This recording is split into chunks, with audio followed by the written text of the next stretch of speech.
We were a little late to the game in actually recognizing the importance of beavers, their natural and native habitat across our state, and actually then leaning in and developing policy to bring beavers back. But I have to say, we're trying to go from worst to first. In other words, really embracing not only helping beavers stay on landscapes, non-lethal interventions, but also relocating them to where they were really before the fur rush of the 1800s, getting them back on the landscape to address some of the biggest challenges we have as a result of climate change.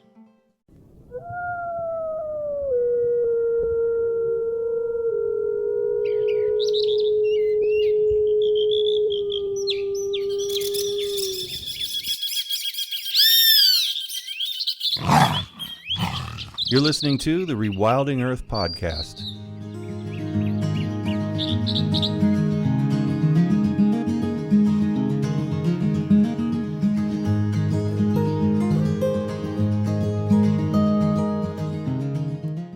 Wade Crowfoot serves as California's Natural Resources Secretary, leading efforts to conserve California's environment and natural resources. He's served as Secretary since 2019 and advises Governor Newsom as a member of his cabinet. Secretary Crowfoot oversees an agency of over 25,000 employees spread across 26 departments, commissions, and conservancies. His agency is charged with stewarding California's forests and natural lands, rivers and water supplies, and coast and ocean. It also protects natural places, wildlife, and biodiversity, and helps oversee the state's world-leading clean energy transition. In this episode, I talked to Wade about California's beaver reintroduction and coexistence program, the Klamath River dam removal, and the future of freeing more rivers in California, wildlife crossings, and much more. You may have to remind yourself throughout this interview that I'm talking to a state natural resources agency head. Wade has a far deeper understanding of rewilding and conservation topics than I expected when I met him. I see this interview as a preview of what's possible in other states when the right people are in charge of conservation and rewilding initiatives. Wade, welcome to the Rewilding Earth podcast. I am excited to be here. I am excited to talk to you. I met you at BeaverCon, and I want to know, first of all, was that your first BeaverCon, or have you been to one before? It was my first one ever, and it What'd you think? lived up to its billing. Oh, it's incredible. An international group, hundreds of people that are driving beaver protection restoration across the world. Incredible. I was surprised to see lots of agency people from federal to state agencies. Usually conferences that we attend are really heavily in the activist and organization and all of that kind of makeup. And this was something quite different. Yeah, I think that beavers have achieved sort of an inflection point where decades of work by environmental activists, by tribal leaders, has actually translated into government embrace of beavers. And we've really been educated and convinced of the necessity, not only the importance, but like the necessity of beavers on the landscape. So I'm hoping it snowballs from here and we see more and more governments actually leaning in on this agenda. Yeah, I was happy to see the Colorado governor was there. I think Colorado's trying to be as cool as you guys. Are you worried about that? Are they giving you any pressure? It's a virtuous competition. Governor Polis is doing incredible things in Colorado, as is Governor Inslee in the state of Washington, governors across the country. Among environmental governors, there can be a constructive competition, which is a good thing, I think. Yeah. I would go in and flex and just say, how many beavers do you guys even have? Well, I would say this. I'm never that hesitant to brag on California, but I'll say that other states have actually led on beavers in ways that California hasn't. We were a little late to the game in actually recognizing the importance of beavers, their natural and native habitat across our state, and actually then leaning in and developing policy to bring beavers back. But I have to say, we're trying to go from worst to first. In other words, really embracing not only helping beavers stay on landscapes, non-lethal interventions, but also relocating them to where they were really before the fur rush of the 1800s, getting them back on the landscape to address some of the biggest challenges we have as a result of climate change. Yeah, I can't imagine the job just looking at one species, but this isn't just a normal species. It does so much for the land, for so many other species. It's got to be heartening to see more and more people gather around that campfire and to see things in action on the ground. Could you give some examples of things you've been really proud of? Yeah, sure. First of all, I think it's a recognition that beavers are a way like a Swiss Army knife for climate resilience. In California, we face big challenges from climate change. So think risk of catastrophic wildfire, worsening droughts and water security, loss of a lot of our endemic biodiversity. And what we know now is that beavers actually help us address all of these challenges, and they do the work for free. So I've said before, I'm for 100% employment of beavers. We know where beavers set up, they create buffers that slow down wildfires and sometimes stop wildfires. They spread the water, slow the water, spread the water, and sink it, which actually allows for a slower recharge into our rivers throughout the year, really helpful for water supply.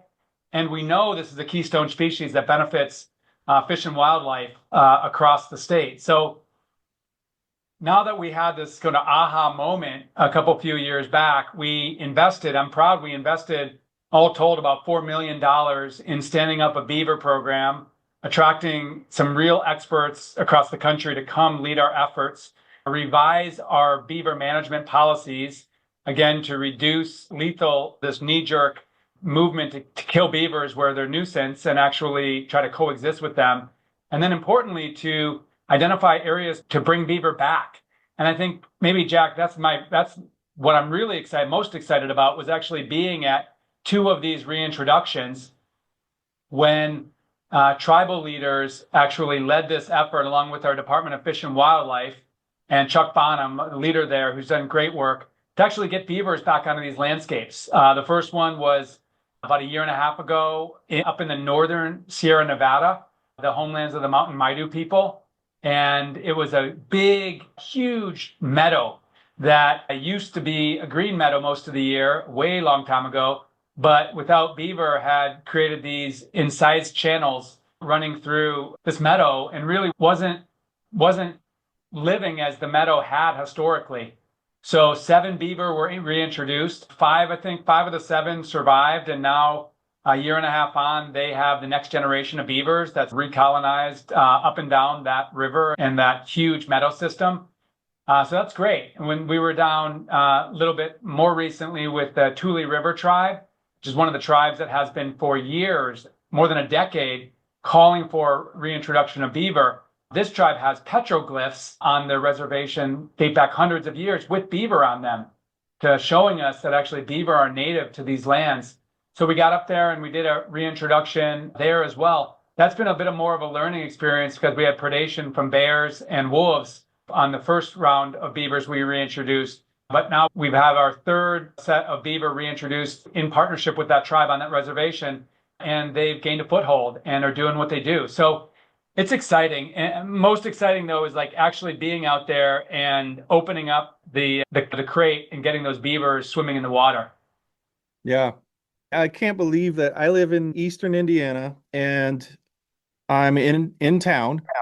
And on an old section of a kind of retired golf course, we have 2 beavers and right in town. And I'm trying to get people excited about that. There's a lot of knee-jerk reaction to it. And so that's been really crazy that less than a mile from my house, I talked to other people that I met at BeaverCon, and they're just like, wow, we got to travel like 50, 60 miles sometimes or way more than that to go see beavers, and you have them right there. There was a lot of talent in the room at BeaverCon, and I have to ask, were you checking out the field for some talent that might be persuaded to come to California and help you out? Absolutely. We had one of our newest recruits there, and she came from Washington State. And I think she was attracted to the work that was happening in California. I got to say, though, the only reason I was in the room was over a decade of activism from an organization called the Occidental Arts and Ecology Center. Brock Dolman and Kate Lundquist. They're the epitome of wildlife activism across our country. And they played the long game with our state government, and they methodically educated each of the regulatory agencies in each of the areas of the complex, big government that we are on the importance of restoring beaver. And then ultimately, when it got to me, I lead a big, large agency, and Governor Newsom, we were excited about it. And then as we were doing the due diligence, they had checked all the other boxes. So we were able to move really quickly. So I'm in awe of that level of focused, patient activism that brings these changes about.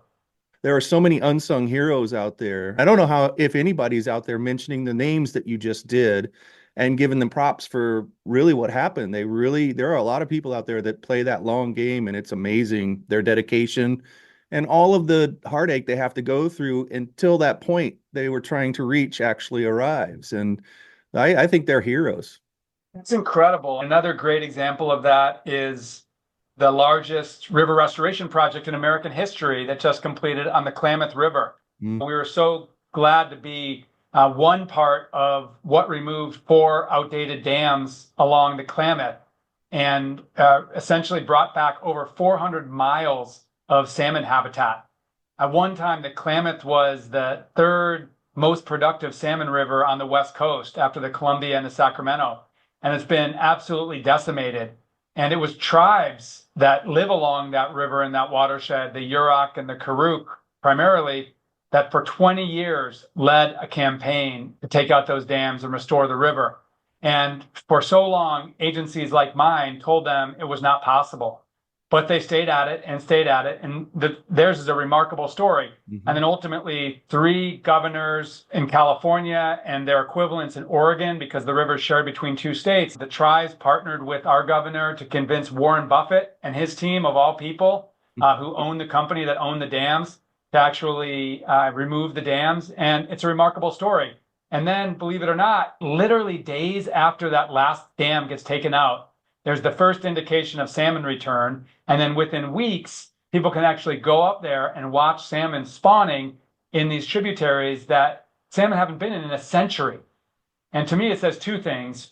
One, just the incredible importance of activism and activists that don't give up, that have a vision and that stay focused and stay perseverant, even against all odds. And then 2 is just how resilient nature is. If we give nature half a chance, it comes back. It's rivers in your town in Indiana. It's salmon returning up the Klamath in a heartbeat of the dams being taken out. I just feel like we need to give nature half a chance. And I talk about help nature help us. We need nature, right? And so if we're able to do these things, it's incredible. And to see how quickly things change for the better. I sometimes put little thought bubbles above the heads of beavers when they're being released and think they must be thinking it's about time. Just get out of our way. Let us do our thing, because they always have that earnest, let me check this place out. They're already casing the joint the minute you open the crates. It's amazing. That's the amazing thing about natural instincts, is that they can do that.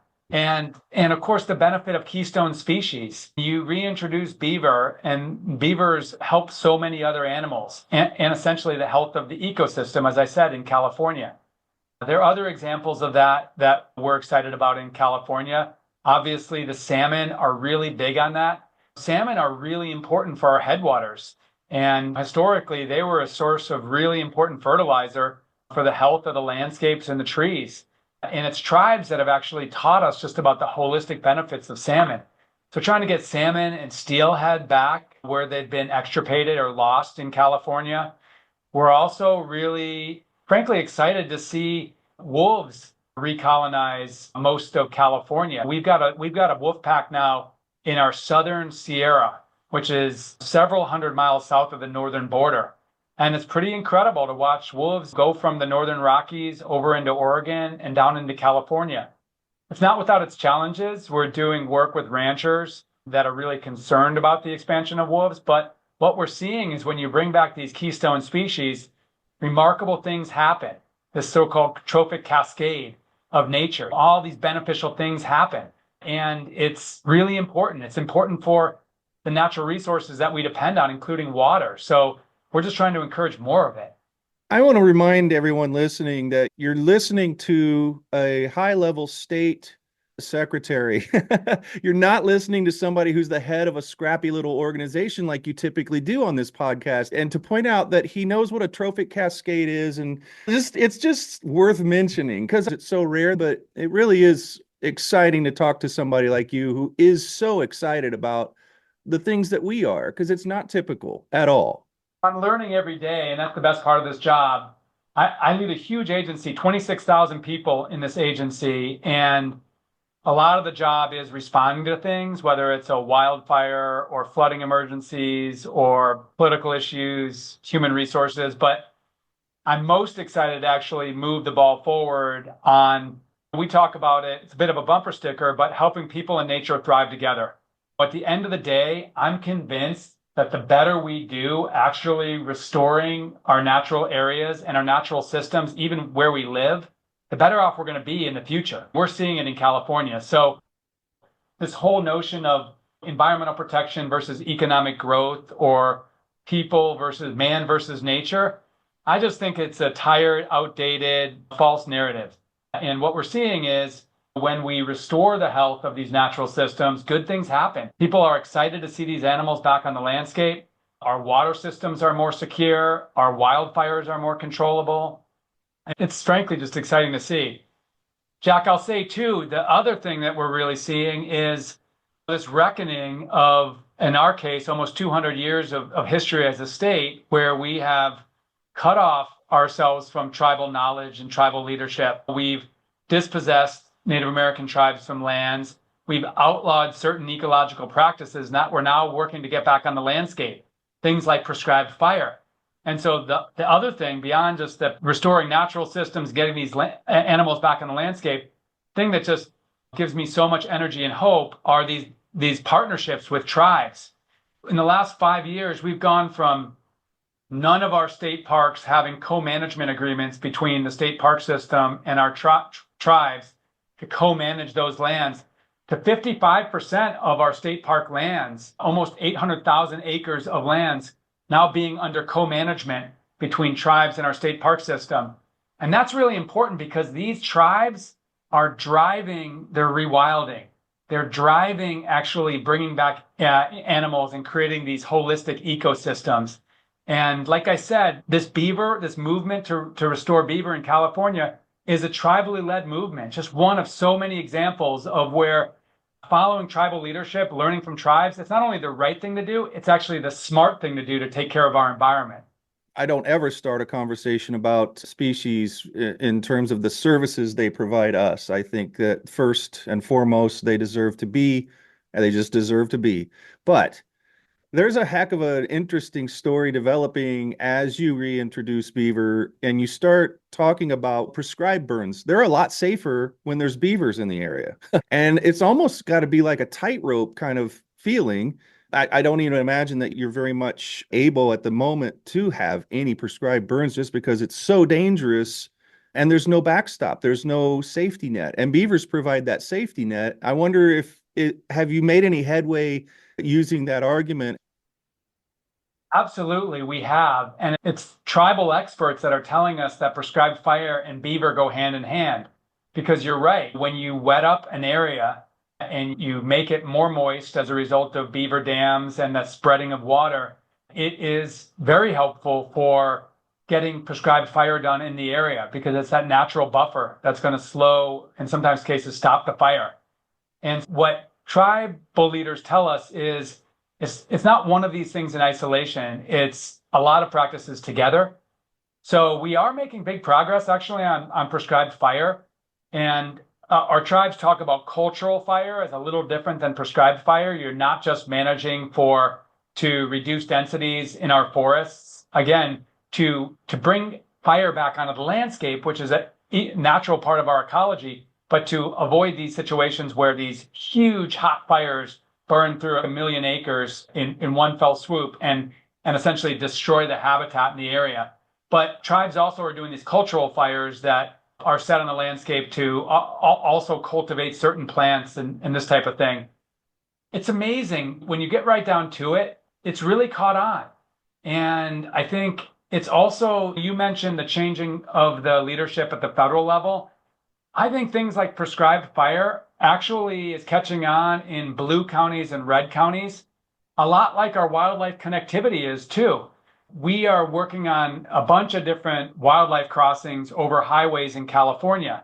And that's a really good example of actually we're following the lead of a lot of states in the Intermountain West, states like Wyoming. You don't consider Wyoming really a bastion of environmentalism, but they actually have done quite a lot on wildlife crossings to protect their large ungulates, their big game species. And I think part of the rationale there is they want to protect hunting of those animals, but also the overall population health. In California, we're about to finish what we think is the world's largest wildlife crossing, Nature Bridge, over a 10-lane freeway outside of Los Angeles to protect our mountain lions down there and connect two big areas of habitat and give them the genetic diversity that they need by being able to interbreed in two big areas. And there we've really followed the lead of some of these other states. So I just want to agree with you, Jack, that certainly there'll be things that, disagreements we have with the Trump administration on environmental protection. I'm not naive to that. But there are also probably some areas where we can continue to make progress because it really becomes a bipartisan or nonpartisan issue, this idea of wildlife connectivity. The crossings issue, I had Ben Goldfarb on while he was working on the crossings book after Eager, and other people. I had people from the Wildlands Network who are working on crossings, and they all say the same thing. It's such a bipartisan issue. It's an easy do.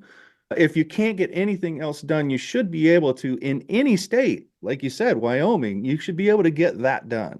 And I think that's really cool. I think we need to have some kind of campfire that we all get around. And if it's going to just be crossings, not that they're not a big deal, but whatever that is, we need it so that we can see that we can work together and maybe some other things can happen too. Absolutely. And, that the crossings, in the argument for wildlife crossings is such a strong one because not only are we protecting the environment and the animals and the fish that need connectivity, but we're also protecting people. When you have a bridge across a highway, it means that the deer or the mountain lion or the bear is not going to wander out into traffic and create a major dangerous accident. So the traffic safety issue is paramount. I had a chance to meet Transportation Secretary Pete Buttigieg in California, up in Tahoe, within the last year. And I raised wildlife crossings with him because I said, hey, I'm really appreciative that the Federal Department of Transportation is leaning into this. And he said something like he had learned more about the issue as Transportation Secretary.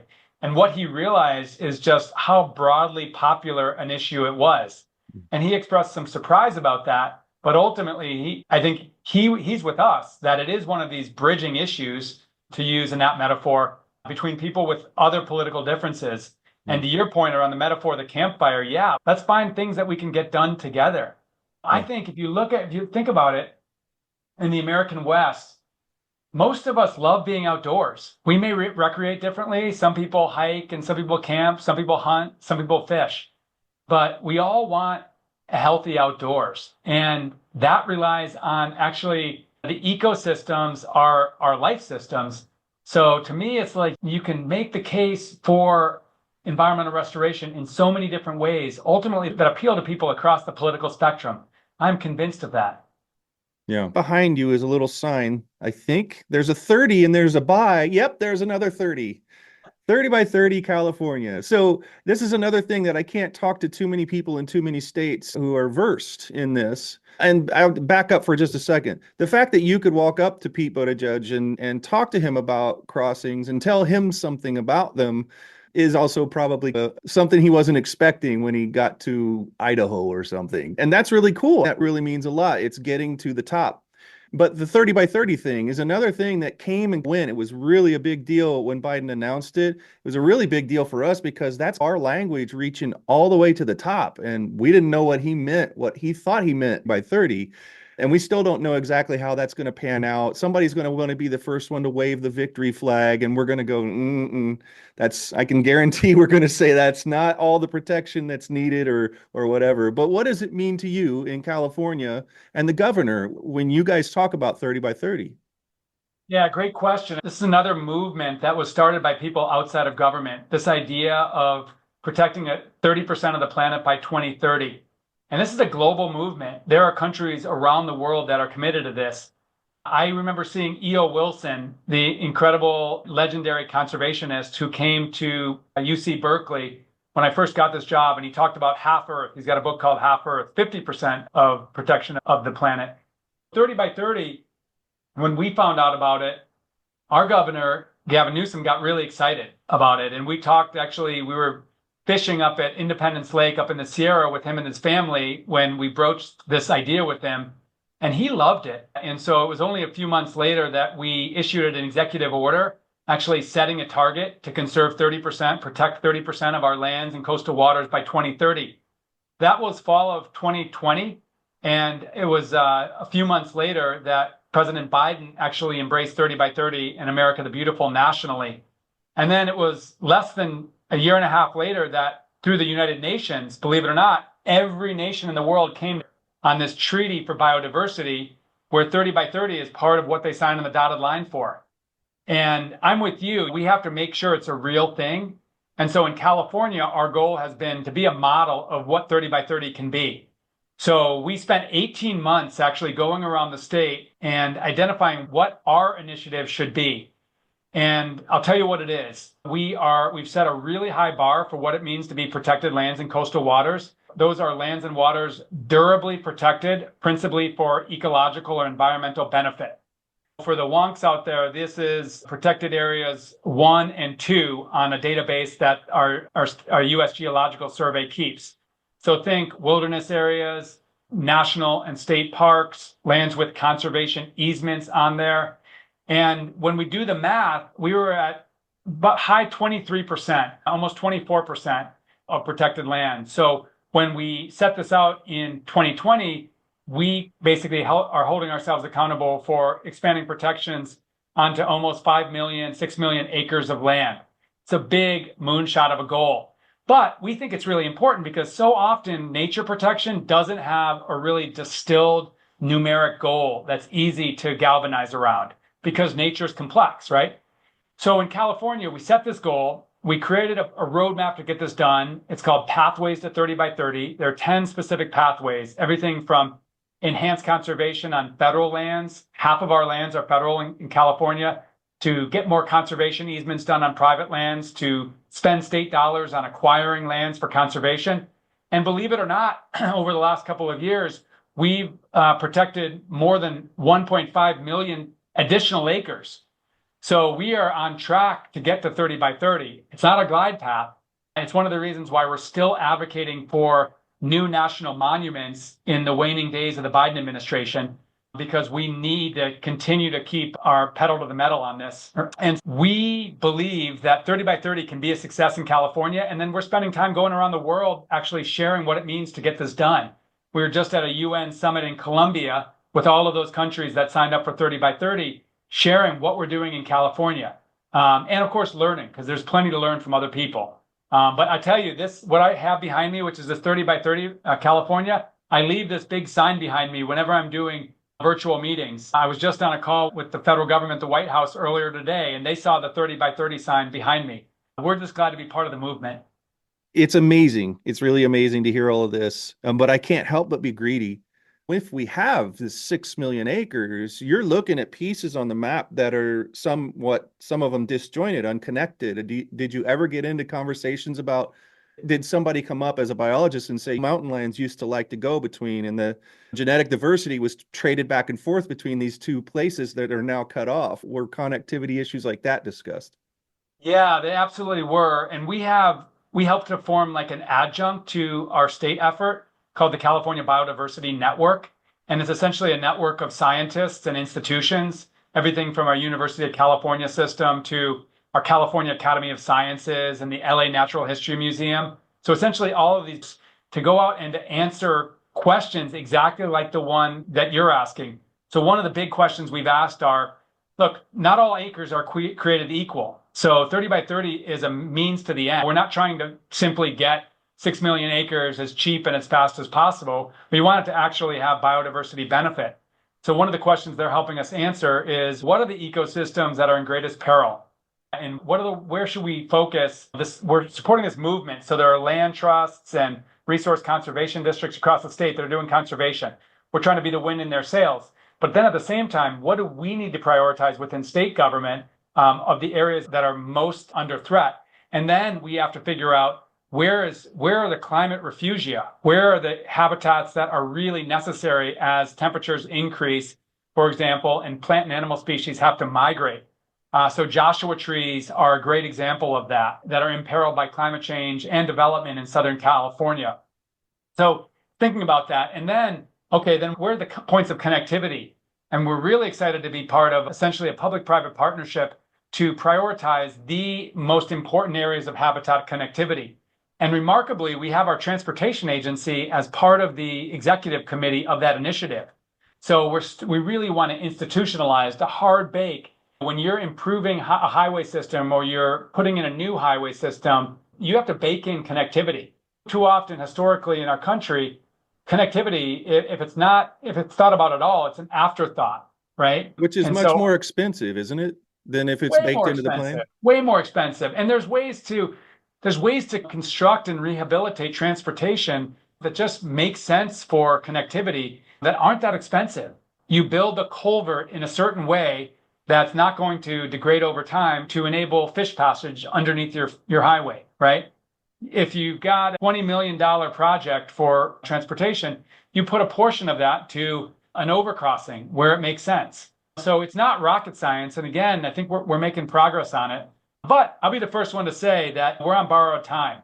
That's the challenge, is that climate change is on the march. It's changing our conditions significantly in a place like California, where our species are threatened in a greater way than ever. I'm proud of our progress, but really focused on moving further and faster to get this stuff done.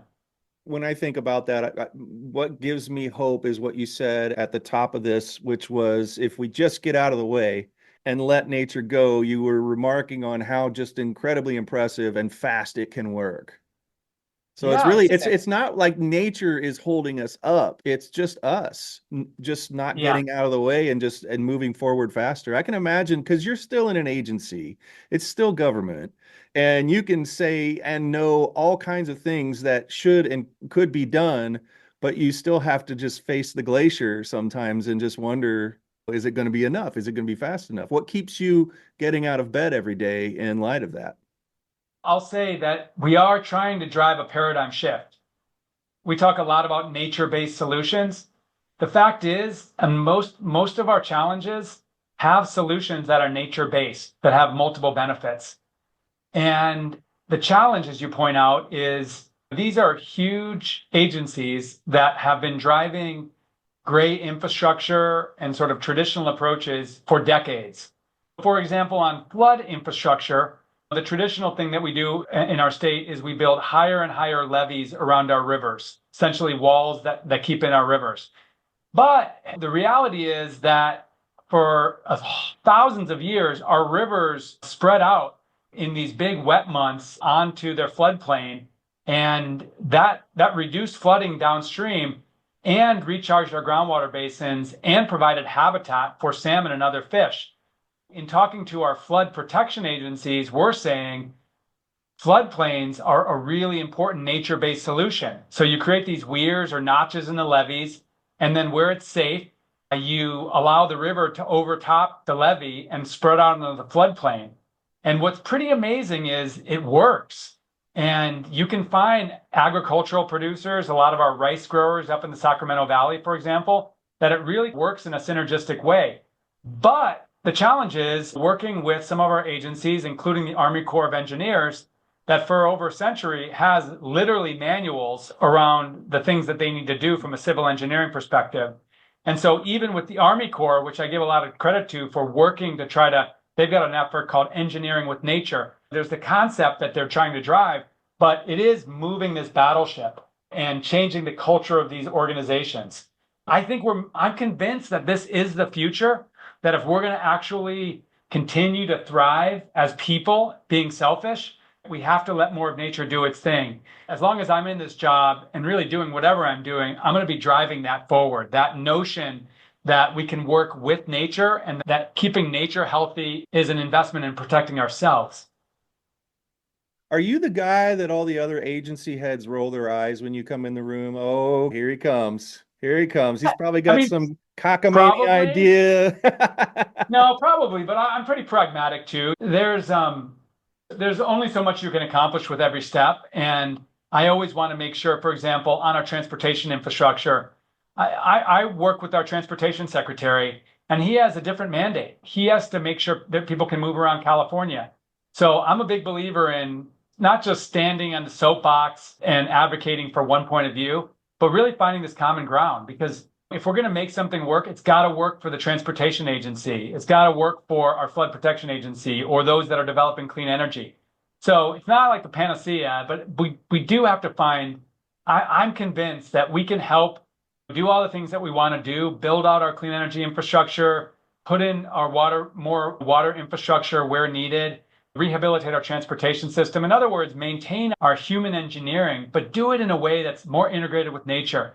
And if we do it and we do it at scale, nature comes back. And as we talked about, nature doesn't need much to be able to do its thing. And when it comes back, it creates a much healthier, more stable environment for us to live in. Yeah. Wade, I'm not ashamed to say that I'm going to probably be using this interview to guilt other natural resource secretaries of other states. Wade did it. I'm probably going to have some more on and try to keep this going. If you have that energy around competition with other states with crossings and stuff, I'm all in. I will help you guys be competitive with each other. Like you gave Wyoming praise. This is almost like basketball. You gave Wyoming praise, but then you went and built the biggest crossing. So I see what's going on here. I know you guys have conferences or something where you all brag about what you've been doing. So I want to be in on that in any way that I can, because I like stirring the pot. I love it. I love it. Like I said, virtuous competition. Just taking it full circle to BeaverCon, we have to move far. We have to move fast. We can't reinvent the wheel in every jurisdiction. So we need to learn from each other. So it's people like in my position learning from our equivalents in other states, but it's actually through networks like BeaverCon that best practices become standard practices, right? Yeah. Because someone can go there and say, oh, how did you do this with your county commissioner? Or, oh, California's got a new beaver policy. Let's take a look at what we could adapt in our state. So I'm thankful for the work that you guys do, because you're creating this connective tissue and you're connecting us that want to move in the right direction. And I think there's strength in numbers, and we can learn from each other and ultimately do more of the stuff that we need to do more quickly. Yeah. Let's keep this up. You're invited to come back to the Rewilding Earth podcast anytime you want. So anytime you get a new wolf pack or something cool happens with kelp, which most other states can't even talk about, kelp and coastal stuff. So we didn't even really get into that yet. Oh, you were going to tease something. Do you want to still tease it? Oh, that fact that, with Klamath, the restoration of the Klamath River has been really galvanizing, and it's helped people understand what's possible. I just want to let your listeners know that we're not stopping there. We're looking at other rivers like the Eel River and moving outdated barriers on that river and others. And again, restoring hundreds of miles of habitat and the health of our watershed. So I think the tease is can't stop, won't stop. We're not stopping here. We're going to keep it going. And I will take you up on your invitation to talk about our progress here in future years. Nice. Wade, thank you so much. It's really been a great talk. Yeah, appreciate all you're doing, Jack. Likewise. Thanks for listening to the Rewilding Earth podcast. We do what we do because of you. This podcast is supported by listeners like you who long to live in a wilder world. Please consider donating at rewilding.org and subscribe to our weekly news and article digest while you're there. To go the extra mile, you can follow and share Rewilding Earth on Instagram, Facebook, and Twitter. Bonus points for sharing this podcast with your friends. To listen to past episodes, go to rewilding.org/pod. That's rewilding.org/pod.